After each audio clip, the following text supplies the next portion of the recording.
In this week's Parsha, we make the transition from the Makot to Yetziat Mitzrayim, a long-awaited moment when the Jewish people are going to leave Mitzrayim. That transition begins after Makat Choshech, when Hashem tells Moshe, "Vayomer Hashem el Moshe, Od nega echad avi el Paro v'al Mitzrayim, acharei chen yishalach etchem mizeh." It's time for the last Makkah. And of course, Moshe knows what the last Makkah is, even though Hashem doesn't specify it. Because already in Parshat Shmot, Hashem told him that the story would end with Makat Bechorah. And he explained the significance of the Makkah. B'ni Bechor Yisrael, the Jews are my Bechor. If you, the Egyptians, won't free my Bechor, then I'm going to kill all of your Bechor. Even though that was mentioned in Parshat Shmot, we have to wait till Parshat Bo till we're finally ready for it. And the question I'd like to ask is, why does Makat Bechorot and Yetziat Mitzrayim happen specifically now? Why were there so many Makot up till that point and then suddenly Bechorot? Why not more Makot? Why not less Makot? Why specifically now? I think there are three answers to this question. The first, and maybe the one that's generally assumed, is that there were meant to be 10 Makot. That was the initial plan. Each Makkah has its own significance, its group, its message. And this was the time for Makat Bechorot because Makat Bechorot was meant to be the 10th Makkah after Makat Choshech. The second answer is that the whole process of the Makkot was only necessary because the Jews did not yet have the faith to fulfill the mitzvah of Korban Pesach, which was necessary for Makat Bechorot to take place. I believe, though, that there's a third possible answer. And that third possible answer has to do with something that happened on Paro's side. Maybe Makat Bechorot happened now because of Paro's reaction to Makat Choshech. If you look at the end of Perek Yud, right before Hashem tells Moshe about Makat Bechorot, Paro tells Moshe, "Vayomer lo Paro, lech me'alai, get out.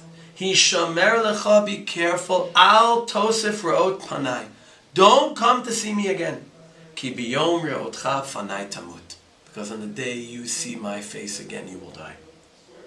Moshe's response is mature, stoic, but just as clear. Vayomer Moshe, Kain dibarta, so you spoke, lo osif od re'od panecha, I won't see you again. The very next pasuk, Vayomer lo Hashem, the very next pasuk, od neka echad avi al paro, it's time for the last Makkah. Maybe it became time for the last Makkah because Paro was so emphatic on closing the door on Moshe Rabbeinu. Hashem knows that Paro is not going to give in. Hashem is keeping him from giving in. Vayechazek Hashem et leiv Paro. But as long as Paro is willing to see and hear Moshe Rabbeinu, there's still hope for him. There's still hope he might be flexible. And the final blow, the punishment of Makat Bechorot, is stayed.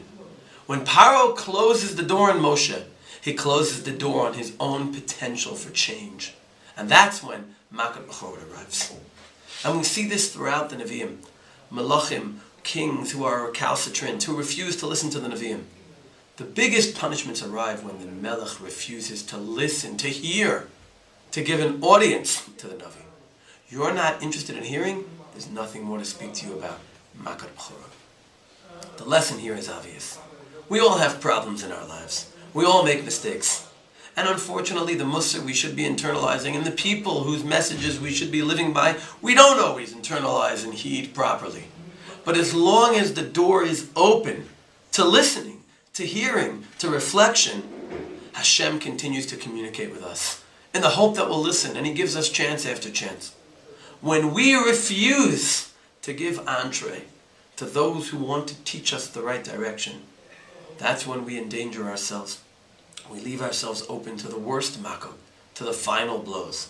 Let's make sure that we leave the doors to our own future potential change open by leaving the doors to other people who can impact us open. If we leave the door open to them, we leave the door open to ourselves, and Hashem leaves the door open to us as well. Shabbat Shalom.